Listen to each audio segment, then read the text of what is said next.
పౌలు భక్తుడు రోమాపత్రిక 8వ అధ్యాయము 18వ వచనం మనం జ్ఞాపకం చేసుకుంటే, మన ఎడల ప్రత్యక్షము కాబోవు ఆ మహిమ ఎదుట ఇప్పటి కాలపు ఈ శ్రమలు ఎన్నదగినవి కావని ఎంచుకొనుచున్నాను అంటున్నాడు. అవునండి, పౌలు జీవితంలో, పౌలు పరిచర్య జీవితంలో మనం చూస్తే ఎన్నో ఉపద్రవాలు, ఎన్నో శ్రమల గుండా పౌలు వెళ్తాడు. కానీ ఆయన అంటున్న మాట మనం ఈ దినాన్ని జ్ఞాపకం చేసుకుంటే, ఇప్పటి కాలపు ఈ శ్రమలు ఆయనిచ్చే మహిమ ఎదుట ఎన్నదగినవి కావంటున్నాడు. హల్లెలూయా. అవునండి, పౌలు భక్తుడు ఈ లోకంలో సమస్తాన్ని కూడా పెంటతో సమానంగా ఎంచుకున్నాడు.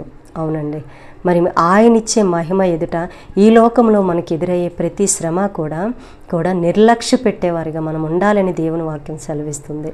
మోషే భక్తుని మనం జ్ఞాపకం చేసుకుంటే, మోషే భక్తుడు హెబ్రీలకు రాసిన పత్రిక 11వ అధ్యాయం 24వ వచనం మనం గమనిస్తే, మోషే పెద్దవాడైనప్పుడు మరి విశ్వాసాన్ని బట్టి ఐగుప్తు ధనము కంటే క్రీస్తు విషయమైన నింద గొప్ప భాగ్యమని ఎంచుకున్నాడంట. మరి అల్పకాల పాపభోగములు అనుభవించుట కంటే దేవుని ప్రజలతో శ్రమ అనుభవించుట మేలని యోచించాడంట. ఫరో కుమార్తె యొక్క కుమారుడు అనిపించుకోవడానికి ఒప్పుకోలేదంట. ఎందుకంటే అక్కడ వాక్యం సెలవిస్తుంది, ఆయన కలుగబోవు బహుమానాన్ని దృష్టించాడంట. హల్లెలూయా. అవునండి, మరి ఈ లోకంలో మనము ఎదుర్కొనే ప్రతి పరిస్థితిలో కూడా, ప్రతి శ్రమ, ప్రతి ఇబ్బంది, ఇటువంటి పరిస్థితి అయినా కూడా మనము ఆయనిచ్చే మహిమను దృష్టించాలని, ఆయనిచ్చే బహుమానాన్ని దృష్టించాలని దేవుని వాక్యం సెలవిస్తుంది. అబ్రహాం భక్తుడిని మనం జ్ఞాపకం చేసుకుంటే, దేవుడు దేనికి శిల్పియు నిర్మాణకుడై ఉన్నాడో పునాదులు కలిగిన ఆ పట్టణము కొరకు నేను ఎదురు చూస్తున్నాను అంటున్నాడు. ఈ లోకంలో ఈ లోకం సంబంధమైన వాటిని వీరు దృష్టించలేదు, ఈ లోక సంబంధమైన వాటిపైన వీరు దృష్టి ఉంచలేదు.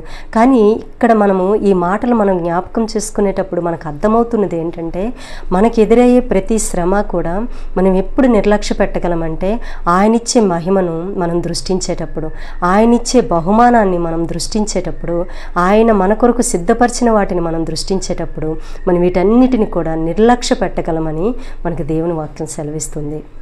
అవునండి, మన ప్రభువైన యేసుక్రీస్తునే మన ఎదుట పెట్టుకుంటే, హెబ్రీలకు రాసిన పత్రిక 12వ అధ్యాయం 2వ వచనము మనం జ్ఞాపకం చేసుకుంటే, మన ఎదుట ఉంచబడిన ఆనందము కొరకు మరి అవమానాన్ని నిర్లక్ష్య పెట్టినట్లు, సిలువను సహించినట్లు మనం దేవుని వాక్యం చూస్తున్నాం.